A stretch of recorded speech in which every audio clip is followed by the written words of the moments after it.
Hello. Apologies, work commitments. So Oh, come and sit at the front with the men. all right. You were asking the trap. I know. Oh, we're doing. Introductions, please. Oh, this is Neil. Oh, yeah. Nigel. Nigel. Have you met Nigel? No, he'd been away. Nigel, Bill. Hi, Bill. You met everybody else, haven't you? Yes. Oh, this is Mary. She's quite contrary. You told me I wasn't to. All right, I was just lying. Okay, so Howick. I love this little one because nobody knows how it's pronounced. So let's get started. Straight down to the undies. And Right. how did you spell it? How did I spell it? Right. H-O-W-I-C-K. Yeah. I got Okay. H-O-W-I-C-K. I-C-K. And here we go. Oh. Do you know, more stuff gets nicked in this church than anything. Gives me a long cable. Right. Oi. Howick, or Howick, as we will go into now, is a very important archaeological site. There you go. Northumberland, the Scottish border. Howick, or Howick, or Oik.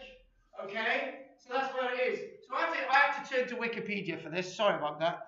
Howick, a village in Northumberland, is just inland from the North Sea, but back in the day, it was far away from the sea. There's a few good starts.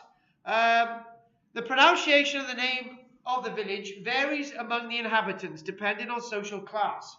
If you're an aristocrat like Bill, you would pronounce it as Howick, but the villagers invariably use Howick, or Oik, or Owick, or Howick. So in other words, however you want to pronounce this place, you got it right. So what we're going to do now, I want us to start off with a few images, and basically I've said to everybody from now on, Neil, if I call you Nigel, we're starting at 2, so don't worry about it. So you go 2-ish. He knows. So, wonderful building. Yes, you have. We've done articles of the week. We've been talking about Dorothy's underwear. We've been talking about Mary's involvement with the Archbishop of Canterbury. So here we go. This is a structural reconstruction of the building at Howick, and the reason, many reasons why we're doing this period of Paleolithic, Mesolithic, is it helps us understand a period in time that there was varying climatic changes. Those varying climatic changes, by looking at the archaeology, we could learn from to help us today. But unfortunately, where these people at Howick were building their structures inland, far away from the boggy landscape, high above the water margins and the water level. Obviously, this site was far away from the sea back then, but they understood that the land was becoming marshy and inclement and all the rest of it. They learned that 9,000 years ago. We still build cities directly in floodplains. The capital city of the United Kingdom is London. It only needs a metre rise in water level, and London will be inundated with water. Most cities in the world, Rome is a good example, Paris is another example, are built in floodplains. And we haven't learned anything from the past. It's only by learning from the past that can help us move on to better things in the future. This is a wonderful structure. They've done a reconstruction, and the weight that this reconstruction held is quite considerable. They found in the archaeology, we're looking at an illustration, they found post holes within an area, almost a rectangular-like, but it's fairly circular, rectangular-like area. They found that there were post holes that were at an angle in the ground. So there, to create a more or less rectangular, circular type area. At an angle in the ground. So that would indicate these diagonal uprights. And then inside, there were indicated uprights inside as well. And the way that worked is there'd be an internal frame. Running off this internal frame, there would be these diagonal posts put in, and then purlins would be placed between these diagonal uprights, we'll call them, and then on top of that, reeds would be interwoven, and on top of that, 2 layers of turf, which was a considerable amount of weight. And we think this is the way we did it because that's what the archaeology actually tells us. But you can imagine there's a hell of a lot of weight there. And amazing enough, when the archaeologists reconstructed this, it only took them 4 days. Back in the day, this probably would have taken them about 1 day to construct.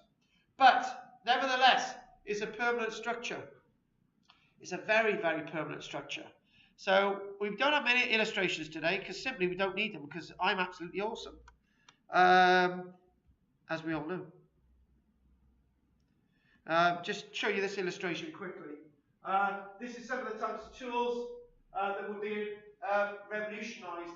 These are sort of Paleolithic tools, but moving into the Neolithic period, the edges themselves would be napped all the way around. This would be something known as a microlith, about the size of my finger, would be used for hunting, bow and arrow, back then. So we're talking about the period. We've got 12,000 years ago, the ice had melted.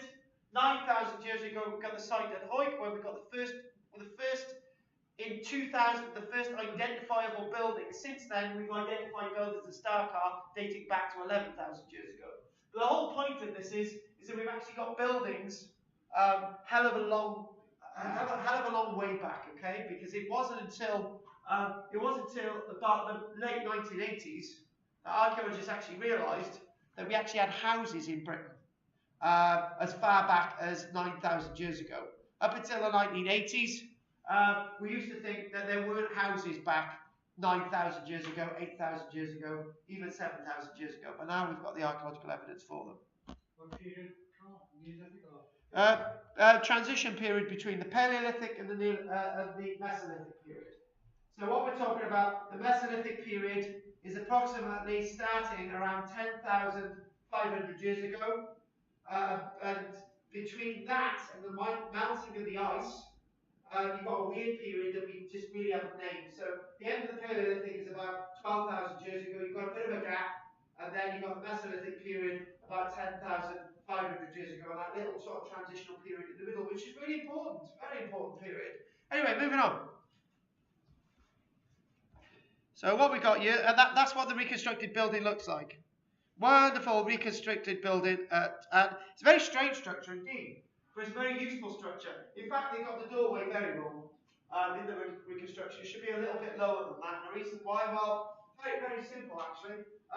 We use the arrangements of these chairs to do it. So can you imagine if you stood inside a building like this, okay, and you've got half where you are. There's the half.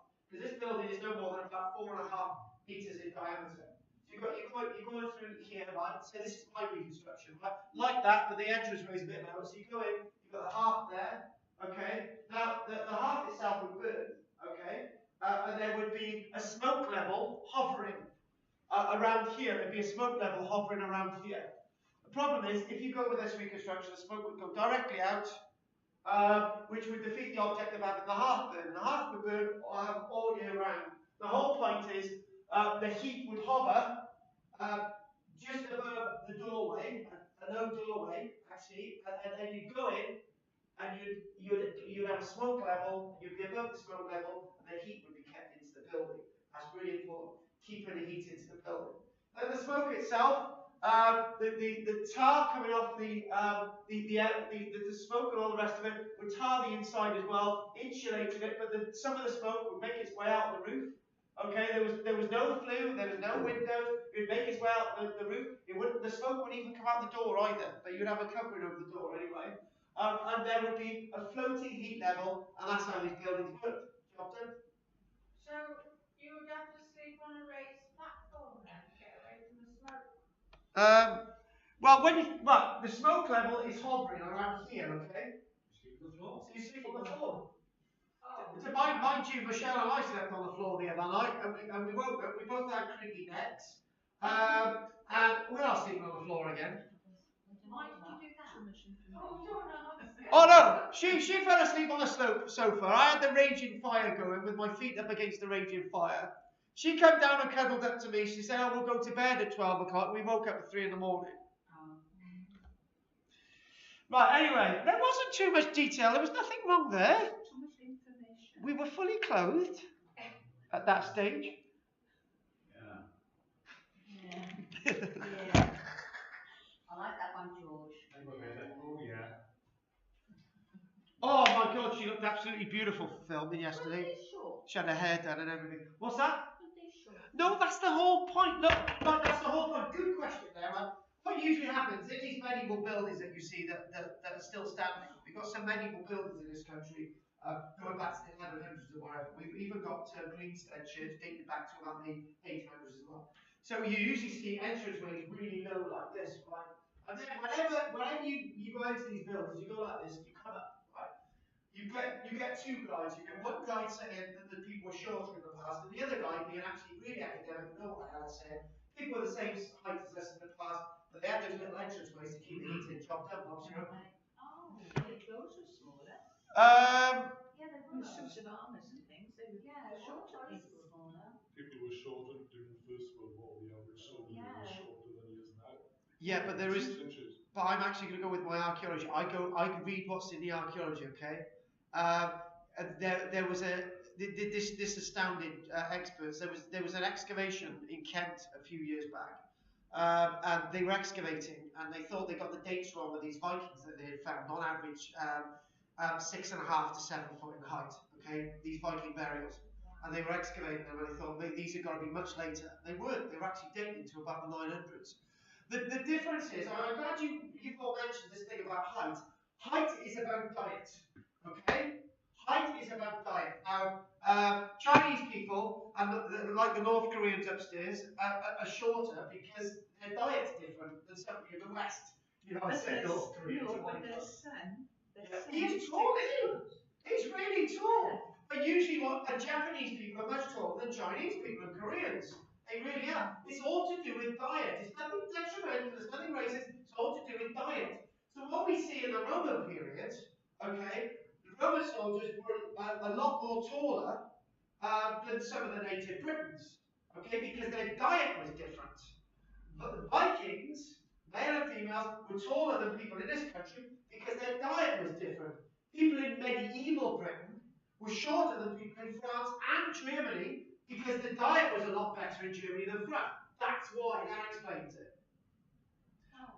So there you go. I'm not trying to shoot people to the ground, but there's different regional variances. And one last thing, when I had the pleasure to be one of the first to examine the bones down at Mount Nash, I immediately identified them as monk bones simply because the femurs themselves were so well preserved. And the structure was so really sturdy. You're only going to get strong bones like that for somebody who's had a really good diet. If you had a bad diet, it would be shorter. Did they rescue those after, or did they just leave them there? That's the sore point. The sore point is that they were deliberately smashed out. I know the kids were throwing stones. Yeah. And to be honest with you, going on television, being told by another group of archaeologists that they've got funding on all the rest of it, they will excavate them, and Carl doesn't know what he's on about, and then they never got they used the funding for something else. The bones remained exposed. I was right all along. That's what happens in archaeology. Anyway, so that's the answer. This is the site of Howick. You can see there that the timbers would like this. So there you go. So as you excavate there, they found that those were at an angle in the ground, okay? And then you've got other post holes that are around. It's not very clear that were actually upright. So that's exactly what's going on there. A few more illustrations coming up. And the interesting thing is about this site is that it was found by a member of the public wandering by. They found flints, and they found these flints. They identified this site. Again, up until the 1980s, we all used to think that there was never any evidence to say that we had settlements this far back, but we definitely did. And the other thing as well is, let's go into a bit of a diatribe. Dorothy, show that book up. Or can I be like if I'm in a boxing match? Well, okay, come. Oh, yes. Can you sit down? You've got to turn around now. It's too long ago. What's it I like the say? riddle. Do you know what? I made a big mistake today, right? Kathy put one of the tops on, right? As she put the top on, I pulled it down and I slapped her bottom. She said, "Don't you slap my bottom!" That was Kathy. You would say that. She good, she good. Most other women there enjoy that type of thing. Anyway, moving on. Anyway. Carl, is that on the seashore? It's on the seashore today, but back then it wasn't on the seashore. That book about Doggerland is really important, it's revolutionary, because what it says, it talks about Doggerland. The entire landscape of the Norfolk coast would have actually been land. It was a boggy landscape. We know between 12,000 years ago and 10,000 years ago, in our Mesolithic period, that period, we see a rise in the seas off this coastline by up to about 20 meters. Between about 12,000 years ago and about the birth of Jesus Christ, we see a rise in sea level, some say, and it's in that book, of 100 meters in level, which is quite considerable. Now, let's take on a little bit of a nice little adventure, okay? The nice little adventure is this. 10,000 years ago, you had people living on the Doggerland landscape. Now, the Doggerland landscape remained habitable for another 2,000 years. They were highly advanced people. They lived in those marshy, boggy landscapes, but they suddenly started to realise, people started to wake up sort of the next year, and they thought, "Oh God, there's a couple of millimetres of water in my house." And the next year, "Oh God, there's a few more millimetres." These people realised, and they kept on moving their houses further and further towards where modern land is today. Then Doggerland was abandoned, and then this is where people went. They were in that rich. Let's use this metaphor. They were in a Garden of Eden. They had all the animals. They had all the fruits. They had all the vegetation. They had building materials. They had skills. They had humanity. And the point is, they lived in that landscape. They had settlements and everything. Maybe very riskful, but maybe there was houses and all the rest of it on the Doggerland landscape 12,000 years ago. And weirdly enough, and I'm sorry to say, when the German archaeologists in the Second World War, the Alan Herday, was saying that a civilization existed north of Germany, highly advanced people north of Germany, in a world that no longer exists, sadly to say, those scientists were completely correct. And the fact of the matter is that a civilization did exist there, but the waters flooded the landscape, and all those people were pushed to the margins, to places like Starkar. Where do we get our evidence from? Starkar, 11,000 years ago, we've got buildings built by proper carpenters. We've got the wood there by carpenters who were able to build houses, okay, technology. And those skills didn't just occur like that. People just didn't start to build structures just like that. It came from somewhere. And that came from those people who used to live on Doggerland. So if you ever think about Plato and Atlantis and all the rest of it, Garden of Eden in the Bible, right? People dismiss all this stuff, but the Garden of Eden did actually exist, and it was destroyed by great floods that hit the earth. That's all archaeological proof. So, Mary, the Bible's right. The fact of the matter is, that is all true. These people went somewhere, to Howick, to Starkar and elsewhere, and that's where these people went because they already have the skills. This is why Howick is very important. Now, Howick is alongside the sea. This talks about change. Change again. These are things that we can all learn from the archaeology itself. The archaeological site itself excavated by about 30 metres by about 8 metres to the coast. This is the area they've excavated. Why don't we do more excavations like this? We don't do more excavations like this because excavations alongside cliff lines are highly dangerous. If I went to excavate the hill fort, I know this is thousands of years different, at Nash Point, hill fort at Nash Point, I would be excavating there, knowing that just underneath me, there's nothing. Okay, and in the summer months, I would look through and think, my archaeological excavations. Wow, I'm looking down at a piece of Iron Age pottery. But I'm also looking down at the sea down below me. So we don't excavate those sites. And even if we did, the very rich matter of grass on there, the bioflora that is all there, keeping it all together, all the little insects, all the little root systems, all the rest of it, keeping it all together. Once you remove that, the integrity of the site goes in the site. In fact, all you would need, right, is a huge gust of wind. All the soil is just blown off the top of it. The complete thing would be gone. We think probably if an archaeological excavation took place at Nash Point tomorrow, Nash Point would no longer exist as a geological phenomenon in 20 years' time. So that's why we don't excavate it. Let's keep it there for another 100 years. Right, so excavations like this, very, very difficult, very awkward, but the other thing as well is there's a kiss burial there, there's a grave, various other graves along the site. Down here is where they've excavated the building, loads of flint found around the site, and loads of other bits of evidence. So there you go. Let's go on to my notes. So what we're going to do, we're gonna carry on a minute, and I'm gonna move on to let's look at this, the reconstruction. I haven't actually done this with anyone, and here we go, sorted. There it is. Not an illustration, is it? Now, archaeologists invariably get things completely wrong, particularly when they reconstruct the sites, right? And I'll probably read it out, probably repeat myself, why not? When it's describing this building being constructed, right, the archaeologist used pine. Pine is a really bad material to build with, particularly with a building like this, isn't it, George? Pine rots. That's why we use oak and elm and ash and other building materials like that. But the archaeologists used pine itself for the vertical uprights. The ones that went across here were actually birch, which they would have used in the past. Okay. The archaeologists got this wrong as well. The archaeologists also got something else wrong in the description, right? The archaeologists said that they had reeds underneath this, which is fine. Job done, I like reeds. And then what they did, they got upturned sods, grass facing inside, soil facing outside. Easy, we'll just leave it like this. Problem is, water washes the earth away, you're left with the roots showing, the building's not going to last long. So, because this is such a strong structure, you do sods facing outwards, and then you put sods facing inwards. You got a perfectly green mat on the outside, perfect structure. Do it with thatched roofs today, job done. Archaeologists do get things wrong.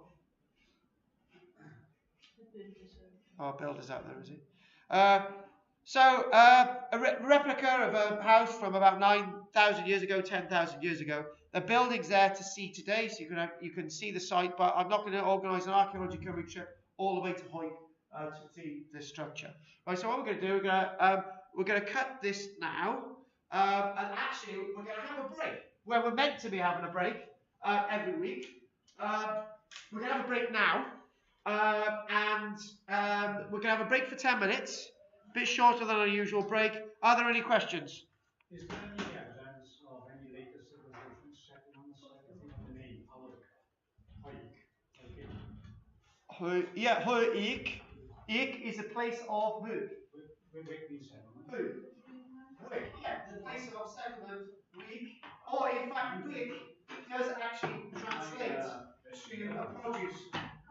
Wick can be, i.e. Grenwick, the Grenwick is the place of the green fields. Cheswick, the place of the cheese. Right. So there's no evidence from excavations of no. anything else civilizations. No. Right, what we'll do, we'll take a break now, a very short break, and then I'll do the bunnies and any t-shirts and jumpers and stuff. I will say that we've got our new.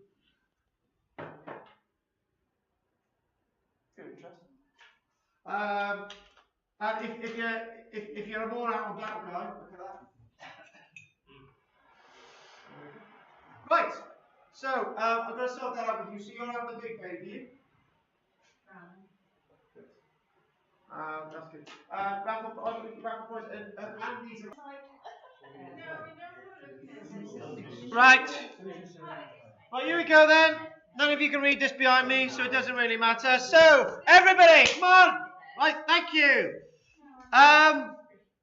The archaeological site of Howick first found notoriety in the year 1988. And as I said, and I will reiterate, the site was found because flints were found eroding out of the edge of a low-lying cliff. In fact, a sheep scar. A sheep scar is a small depression in the ground where sheep would gather away from prevailing winds. And as their bottoms would fidget, obviously that would disenable the flint from the earth, hence being visible. And that was the first indication that there was an important Mesolithic site there. Now, if I remember when I was in school that you know, we were still living in caves and banging the women with clubs. Well, some of us still do. But back in the Mesolithic period, the idea of people in Britain was very, very backwards. 1999, a certain Jim Hutchinson found some flint, marine shells, eroding from said sheep scar and molehills, which are very, very useful. Archaeologists decided on the evidence of these flints to investigate what else could be there. The site, in view that it was being eroded into the sea, was to be assessed and excavated. And in doing so, in June 2000 and 2002, the University of Newcastle decided to excavate. Now, and actually probably the information behind me is distracting you, so I'm going to turn it off. Well, it's too small anyway. Well, Nigel can read it, because you're special. So, here we go. Don't worry, Nigel, I won't pick on you yet, only when you pay your membership. A trench, because you had the abuse straight after you paid the membership, didn't you, Glenn? I mean, I walked through the door. Yeah, but don't worry about it. You do sound a bit like a Londoner. Right. The area of excavation, as we already said, 30 metres by 8 metres. University experts were there. It was very important to gain every single piece of evidence, because every single piece of evidence from that period is really, really important. You can't miss anything, you know. Some of that environmental evidence, finding shells, snail shells, even finding flecks of timber left from that period is very significant, because it can be said from this period, from the Paleolithic period, the end of the Paleolithic, properly about 12,000 years ago, running about another 4,000 years to about 8,000 years ago, when Doggerland was being inundated by the sea. We know more about the events at the Battle of Waterloo than we do know for that 4,000 years from the archaeology in Britain. Okay, most of it comes from Howick, or more importantly, Starcar, as I said the other week. The site exceeded expectations in that once the topsoil had been removed, only very thin topsoil, a range of stratified intact features were made available. In fact, the archaeology was so close to the surface, all it would have needed to have happened was in the Dig for Britain campaign in the 1940s to make every area of Britain accessible to agriculture. Some of the deep ploughing would have completely destroyed the site, but it survived, amazingly enough. Sites such as this and Starcar, some of the cave sites that we'll be mentioning before the end today, would be very rare to actually find in the archaeology. And not only were they finding flint, they found marine shells, stacks of them, which would have been brought some distance to the site. Deposits of ochre. They were obviously using ochre for some kind of processing system, i.e. they may have been using an Italian process or something. Charcoal, obviously large areas of charcoal burning, and of wonderful note, a charred hazelnut shells and acorn shells. Before anyone says acorns are poisonous, they are very useful in the tanning process. Hazelnuts would have been a very important food source, but they're occupying Howick because the landscape is at Starcar very abundant in all the resources that you need. And it's likely that hazelnut shells, and a large quantity of hazelnut shells, were not naturally collected from the environment. They would have done slash and burn, they would have cut down areas of trees and deliberately planted hazelnut trees in that area. So we're talking about 9,000 years ago, our very first forms of agriculture in this country. Whatever experts say Neil Oliver on television, rest his. Anyway, if Neil Oliver ever says the Neolithic period is the period when agriculture started to stretch across Britain, approximately 6,000 years ago, that's the first time we start to see people involved in agriculture. He'd be wrong, because we're starting to see early forms of agriculture 3,000, maybe 4,000 years before that. An area of major importance was a major dwelling itself. When they excavated that major dwelling itself, they come across a 30 centimetre thick layer of broken bits of flint, bone, human, animal waste, everything built up. And you think, oh, God, that sounds disgusting, but it's not. Say, for example, the site was used over 100 years. All that stuff would be kneaded into the sand and clays underneath. Michelle and I, we've got chickens in a little shed next door to the house. And one of the chickens is very famous. She's actually called Poe. She was filmed by the BBC yesterday. And we keep her in a shed next to the house because she's now worth a lot of money. And we've got to clean out the shed on a regular basis because chickens go to toilet a lot. And it wouldn't take long for a big thick layer of shit to be there. Okay? And why am I talking about that? Well, build-up of waste is very important to archaeologists, particularly in buildings. To have a 30 centimetre thick layer of this, that's really important. And in that archaeology, we were able to work out the dates for that structure, amazingly enough. Building no more than about 5 metres across. Strangely enough, it's sort of an oblong, rectangular structure because it's not exactly 3 metres, it's not exactly 5 metres across. In the width is 3 meters, so it's 5 meters length and 3 meters width. This is why it's not exactly a perfectly circular structure, it's more rectangular than anything.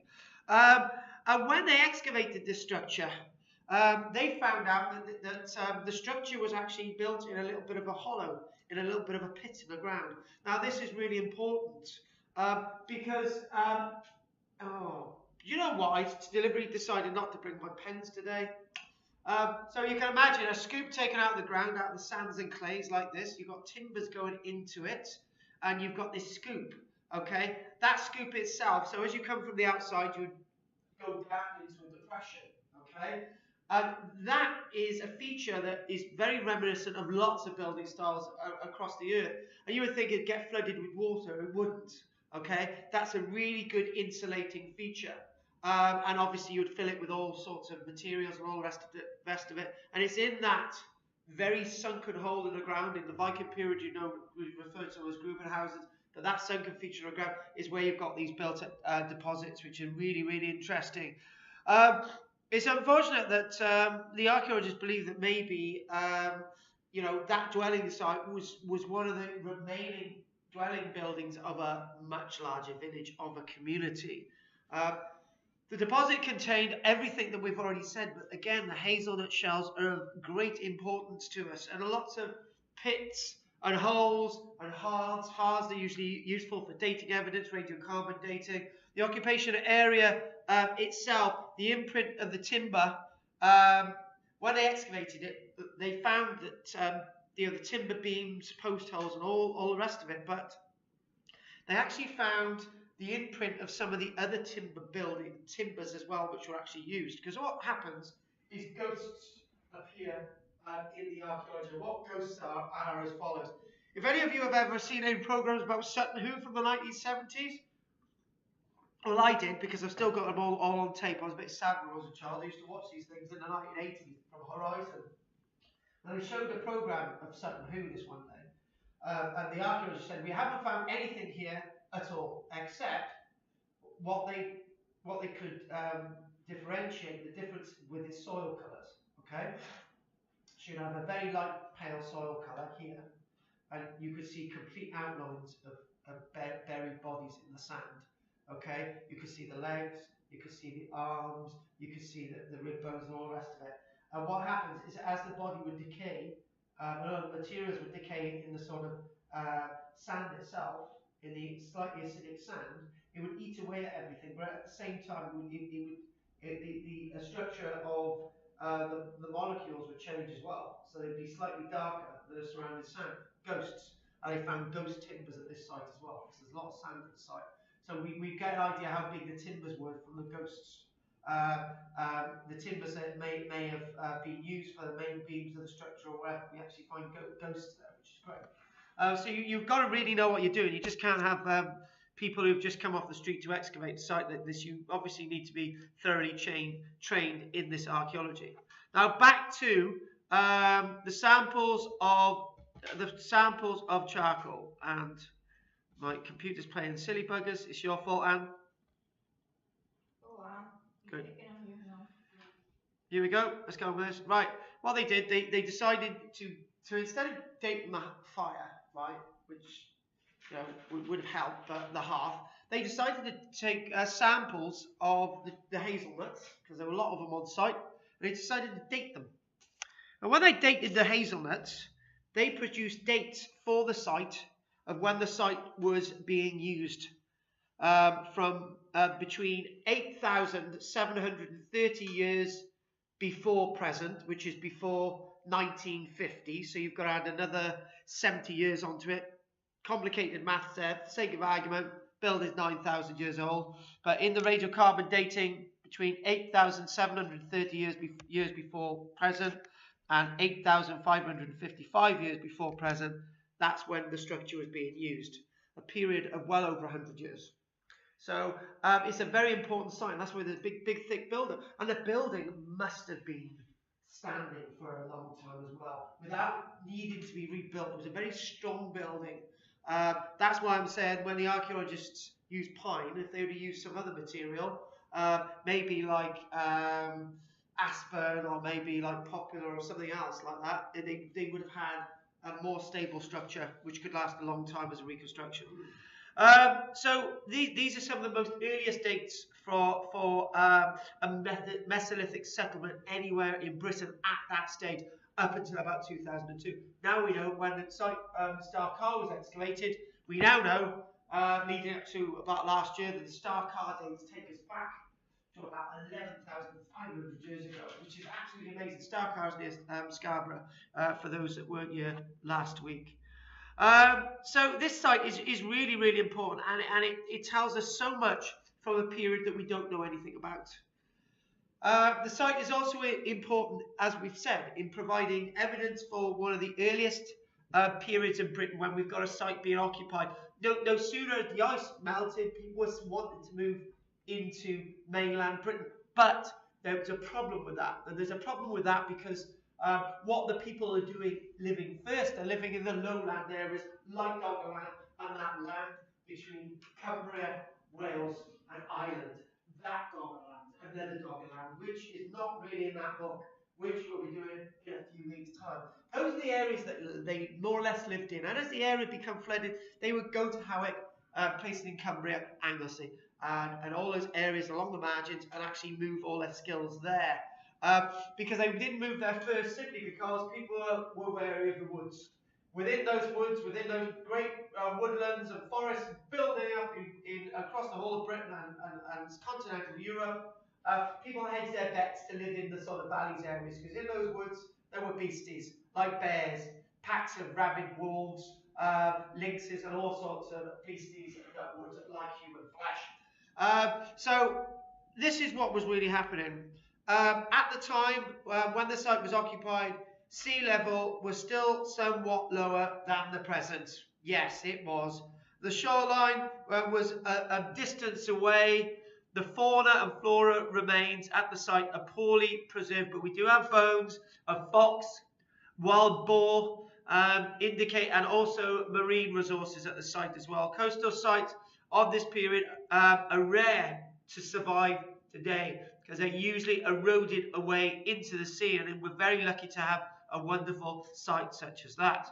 So what I'm going to do next is I'm going to put on another file quickly.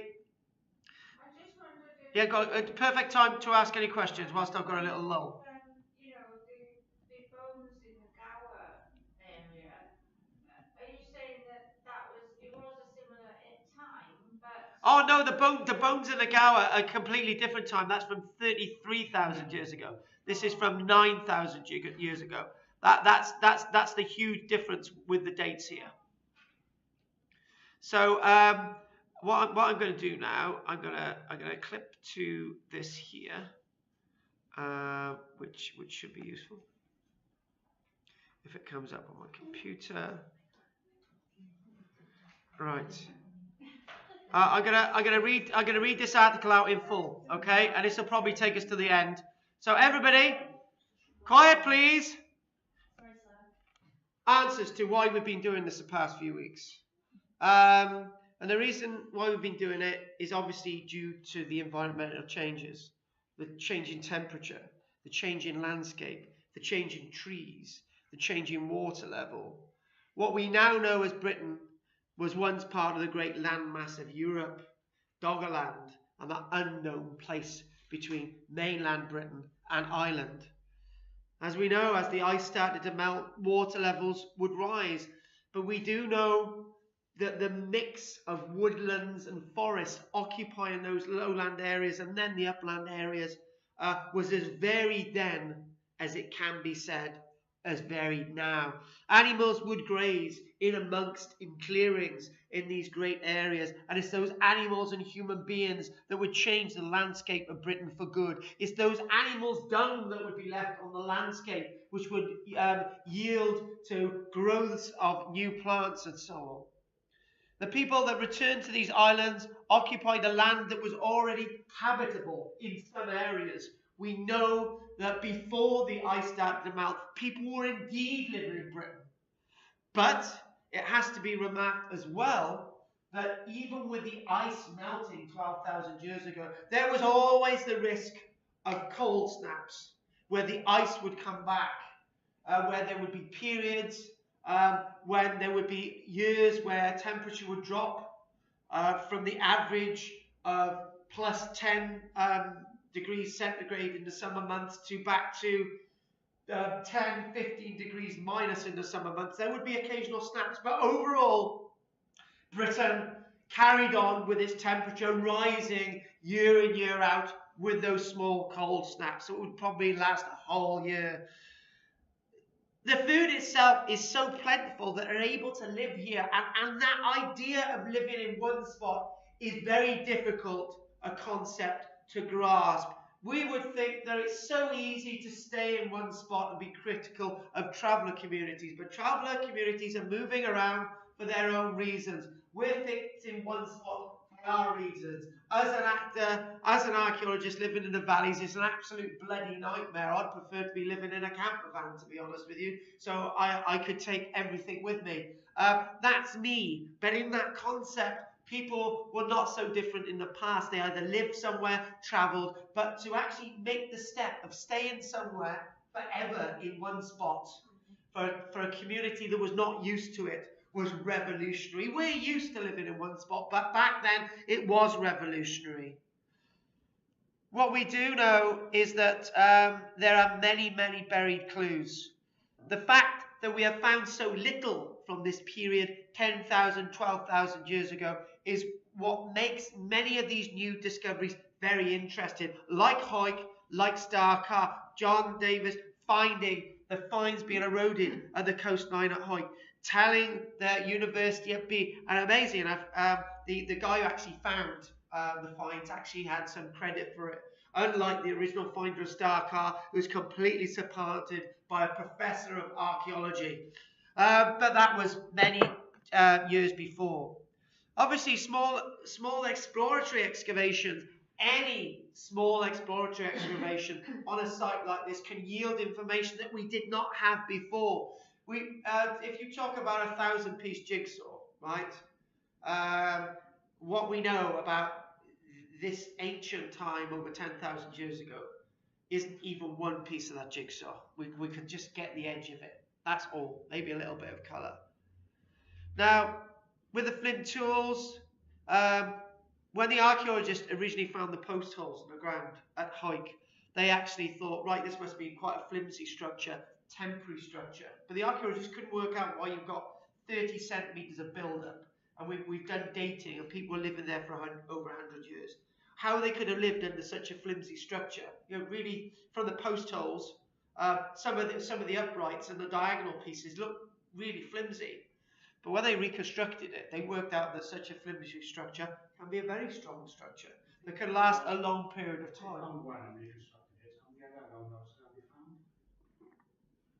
From that locality, at Howick, just the one. Just the one.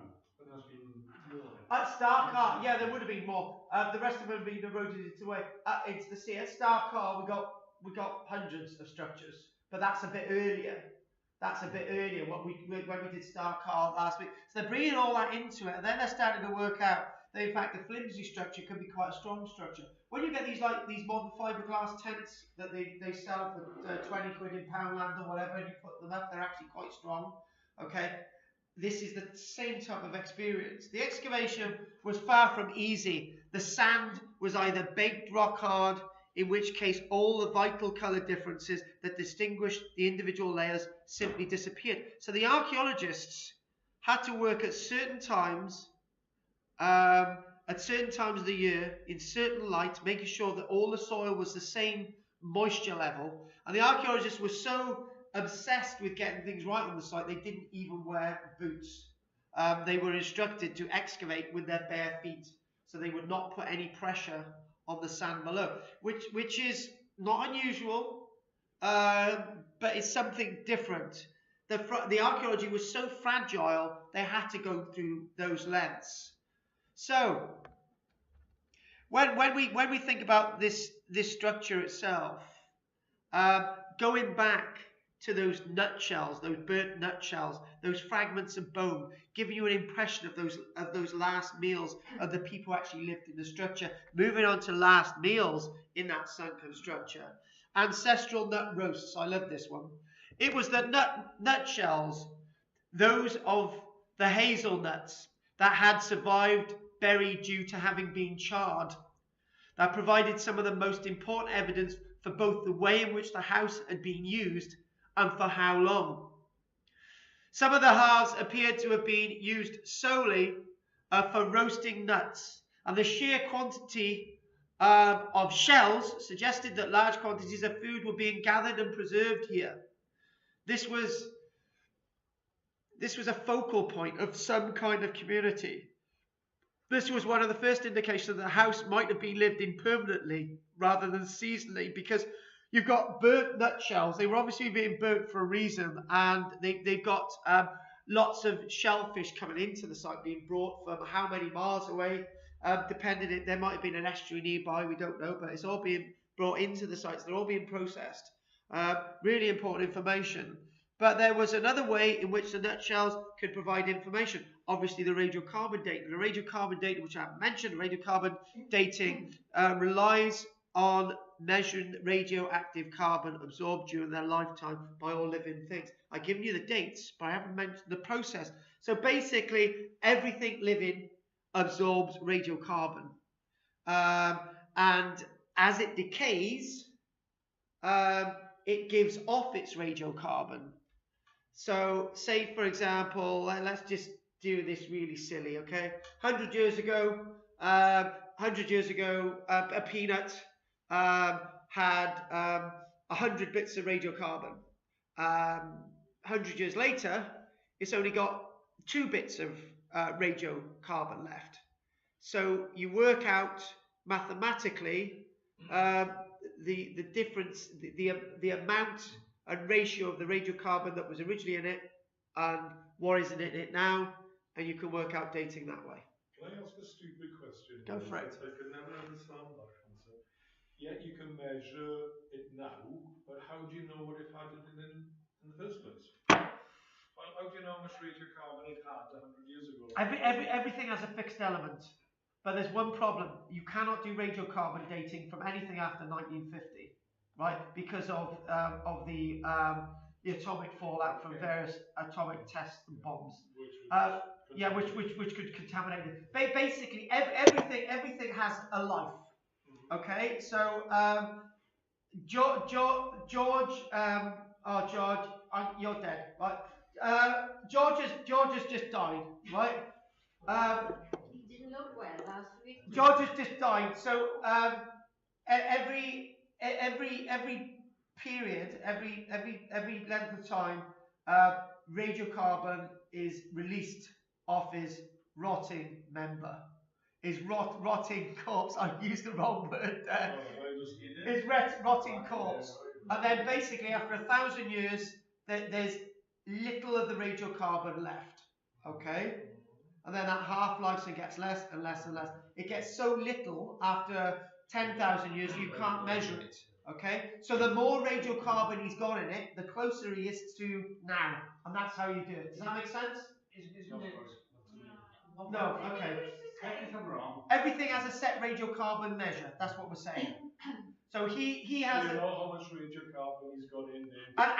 Right. Yeah, an average human has a set amount of So radiocarbon. he's got 100, Yes. and Yes. in 10 years' time. Let's say a cat has 90, right, at time of death, right? And that's how you measure it. That's how you Let me understand. answer. Carbon 12 is natural in your body. What you actually measure is carbon 14. Carbon That's 14. the isotope of carbon 12. Exactly. That's the one you decay to the fixed rate. Bill, I didn't want to complicate it by going down there. Presumably you've got 100% when you die. Yes. They measure carbon. Yeah, that's it. 100% when you die. Yeah, that's right. That's what you do. So whatever's left, you can't live back along. Exactly. What if you cremate it?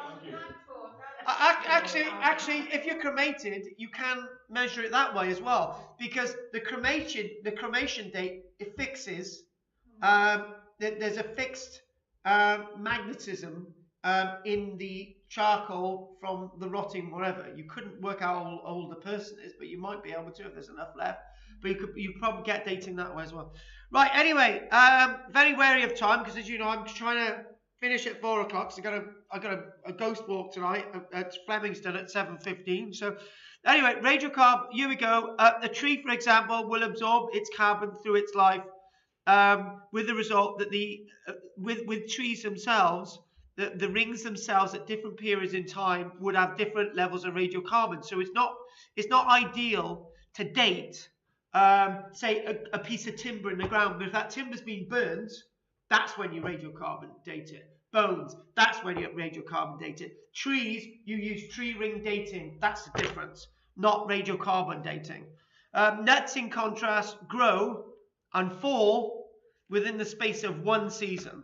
So you've got a nut there, it falls on the floor, okay, that nut itself has absorbed X amount of radiocarbon, and then once that's been burnt and charred, because that's probably the only way you're going to still get it in the ground from a site like that, then you measure the level of radiocarbon with what's got left. The one thing I haven't mentioned at Howick as well, in compared to Starcar, is that Starcar is known as a positive archaeological site. Okay, Howick is known as a negative archaeological site. A positive archaeological site is where you get timbers and buildings flattened, and you can make out all the timbers and everything, right? Because it's in the peat.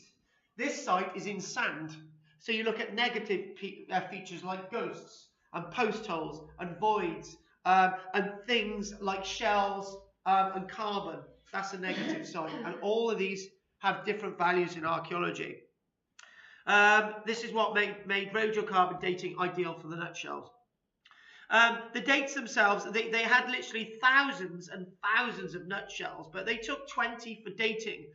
Because the problem is when you use radiocarbon dating on any object, you've got to basically destroy that object. Okay.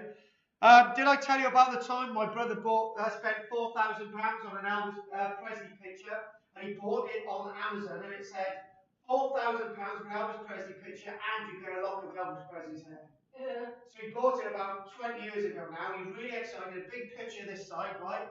And he got it. This true story. Got it through the post. He put it on the wall before he even realised, and he thought, where the bloody hell is Elvis Presley's hair? Right? There was only one single strand. In a tiny little bit of plastic at the bottom, right?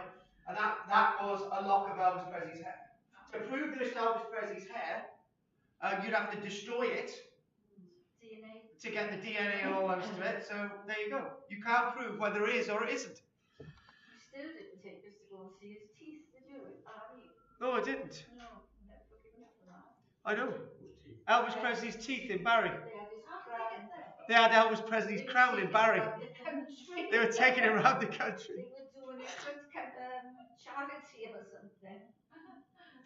Anyway, moving on.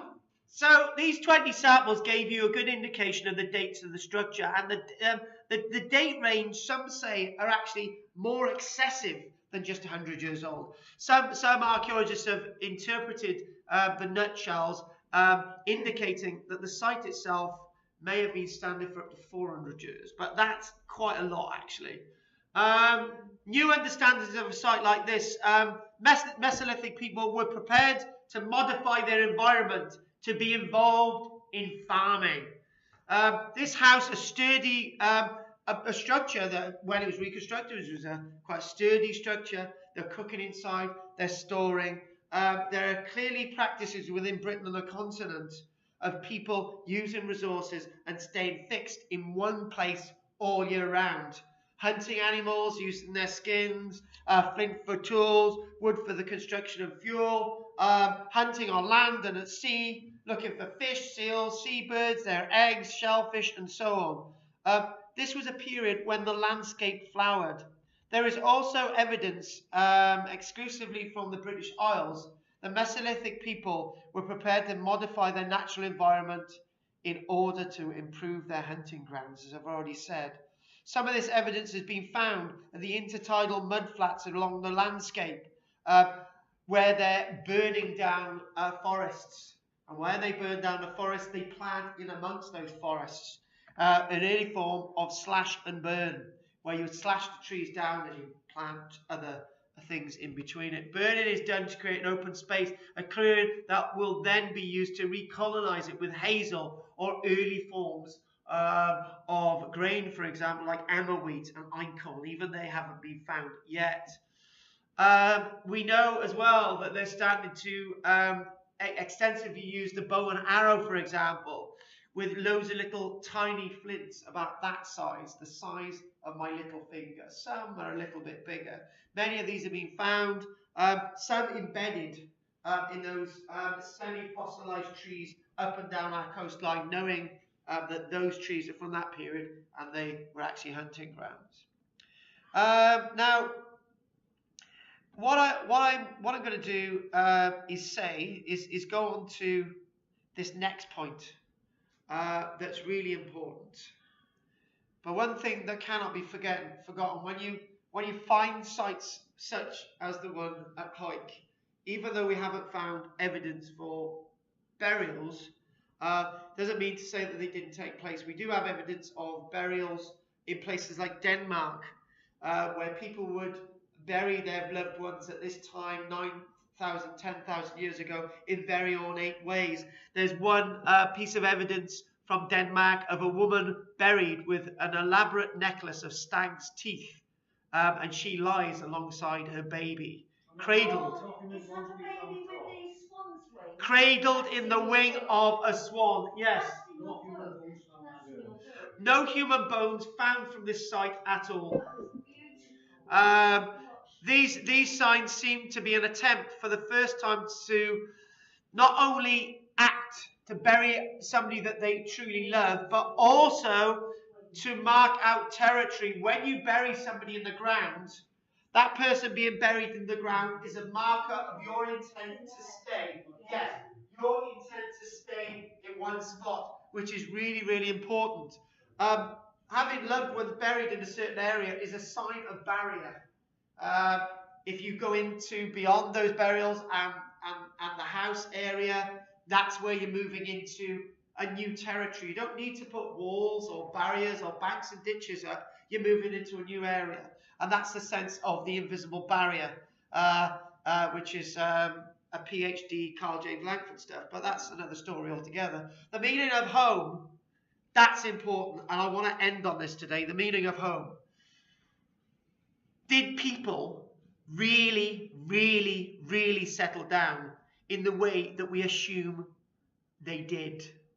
Did they really settle down with early forms of agriculture?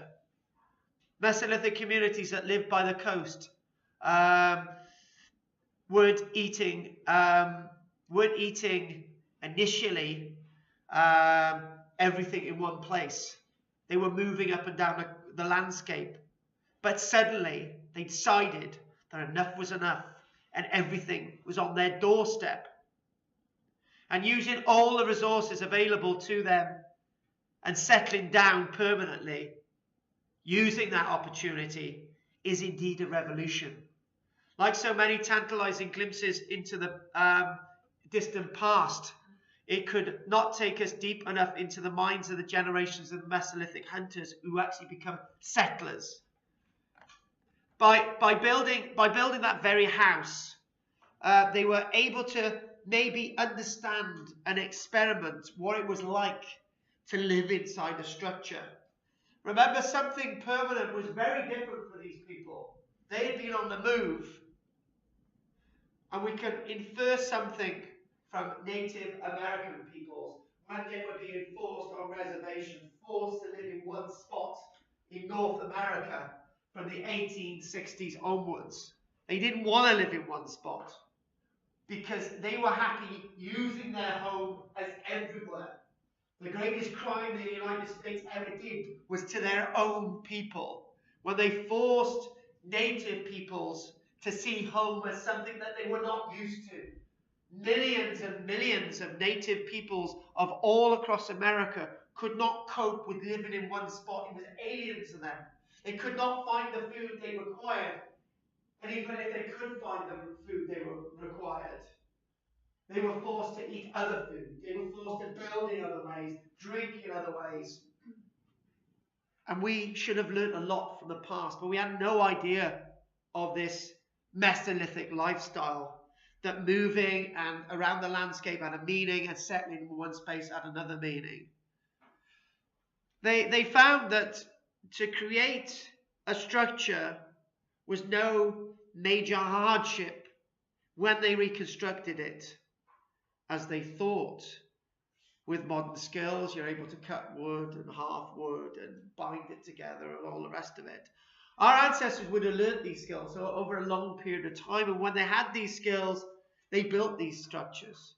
They wanted to build these structures, but they decided they were to be permanent.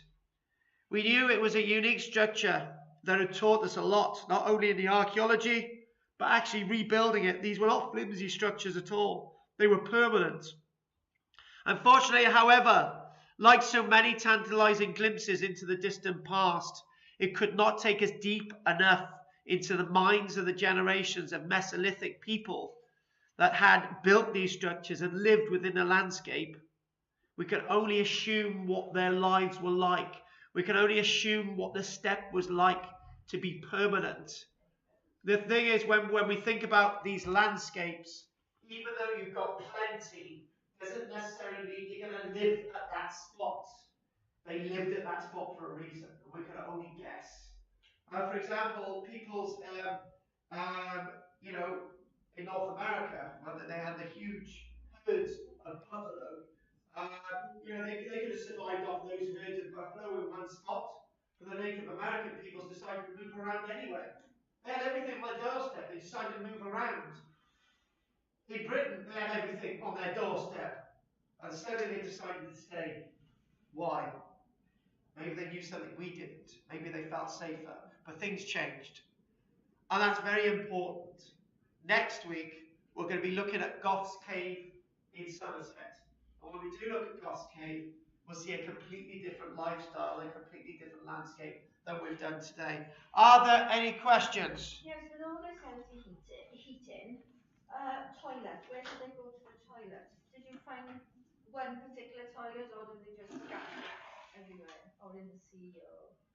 Well, let's go to the basics, right? Yeah. Male urine is very useful in the tanning process, is very useful later on in clothing, ammonia and all the rest of it. Yeah.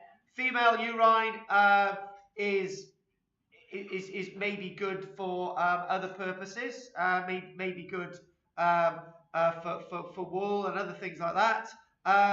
human feces is a really good material because it can be used to mix up with clay and straw to create barriers in a house. Human feces, for example, or animal feces can be used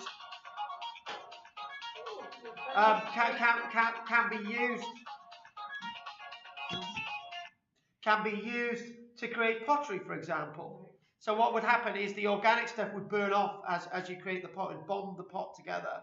So human feces is really useful alongside animal feces.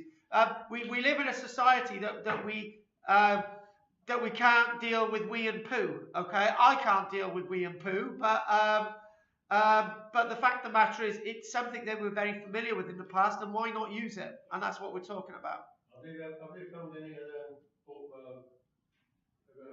other evidence of anything like that? Star we do, but obviously we've got a unique site. And there was other indications of some other buildings on that side as well, so it wasn't just a one-off. Any more questions? What cave is next week? Goss Cave. Goss Cave in Somerset, yes. Goughs. Right, so those that need to get buses, which are leaving in quarter past. Have you all enjoyed today? Yes. Hopefully see you all next week. Thank you very much. Thank you. I want to see you next week. Okay, thank you. Right, I'll make sure I give out these record products as soon as yours, and I'll give you these in a minute, whatever. Good. Thank you very much. I'll see you all next week on the hour at 4 o'clock. If not, I will scream. Thank you very much.